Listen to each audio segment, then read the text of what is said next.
So this is a follow-up from a video that I did a couple years back, and this kind of is in line with the video about upgrading your stringing machine. So these are some real features that I feel are pretty critical or important, or things that I look for when it comes to upgrading to a professional electronic stringing machine. So this is the Wilson Biardo machine. It is a professional grade machine that's used at professional tournaments, as well as many home stringers use it. Tennis shops use it, tennis clubs. You'll see this machine quite a bit. It's been around for quite some years, about I think 14 years. In 2008 is when I first started working with it at the US Open. And so that would be about 12 years then.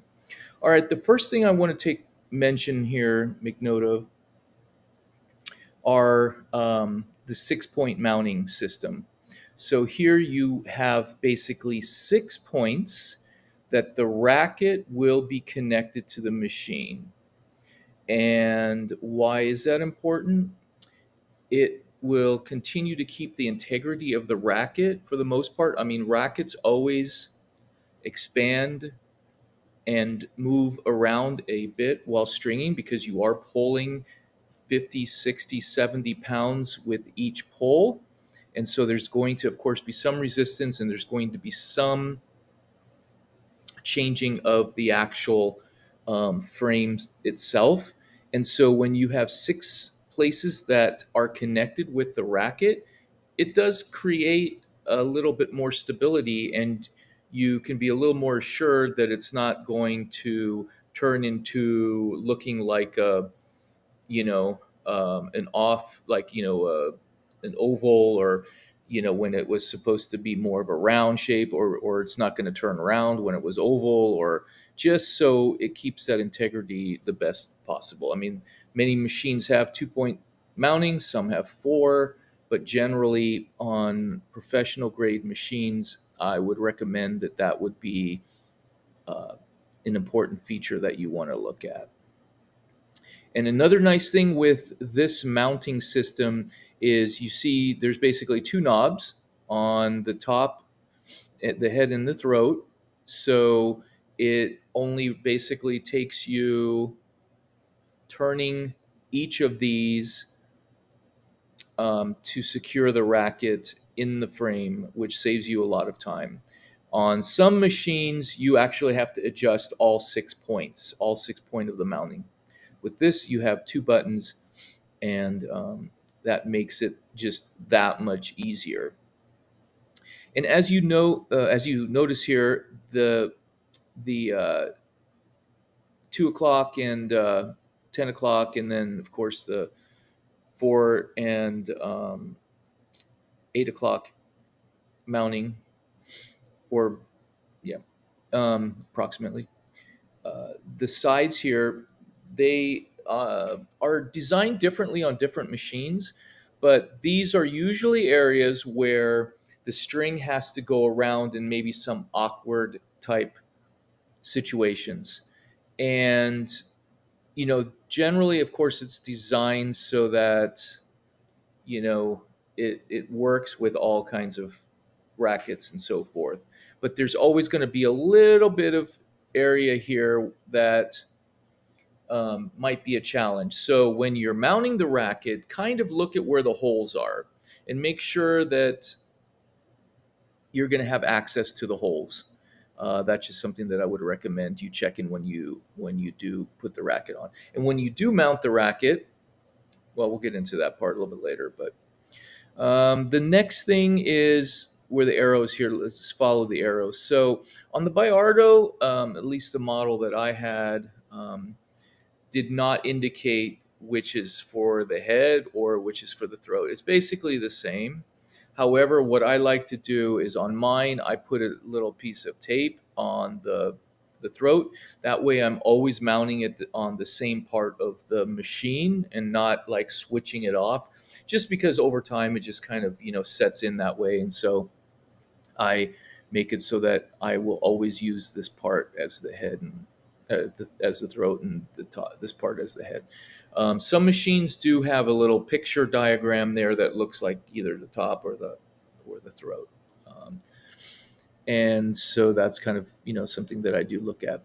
The next thing with the computerized machines is, when you look at this, you see the glide bars, and see they are angled, curved.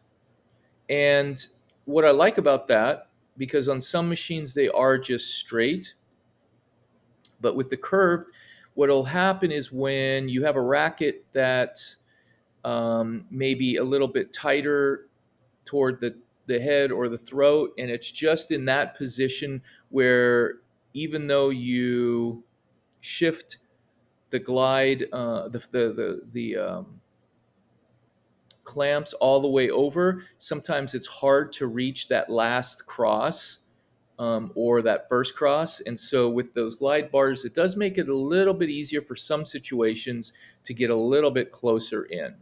And so I do like that part, for sure. The next thing is the clamp bases on this particular machine. When you lock the base with the lever, and you then grab the clamp and clamp the string, when you release the clamp and it goes down, it releases automatically the base, so then you can just start moving it. So it's really a one button, or one, you don't have to do two different things to move the clamp around. So really, it's just a one release kind of system. You don't have to use that.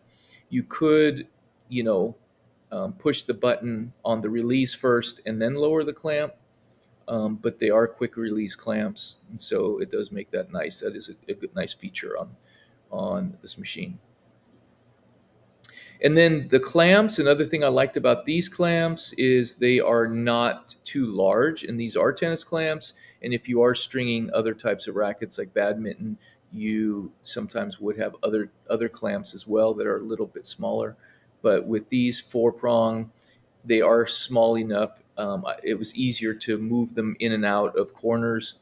They are smaller than some of the older machines, had wider bases for the clamps. So I do like these clamps, the way that those are. So those are some things definitely to take a look at. Of course, they're all just different preferences, but I've used enough machines where I'm like, I like these things, and some things I maybe don't like about the machine. But in general, the way that this turntable moves around, it does spin around easily 360. It has a nice brake lock on it as well. As long as the machine is level, it spins around, and you can actually tighten the brake, or not tighten the brake, but you can put a little brake on there, a little friction, so that when it spins around, it isn't just going to spin. It's just going to kind of maybe go partial way. So that way, when you're moving around and you're stringing, it's kind of like spinning, but it's not going all the way around. So I do like that as well. So my cat is talking out here, so that's what you're hearing in the background. So yeah, regarding this part of the machine, um, uh, I like the brake system. It can be adjusted to have some friction on it so it still spins, or you can lock it completely, especially if you're stringing a racket that requires a really weird angle, like the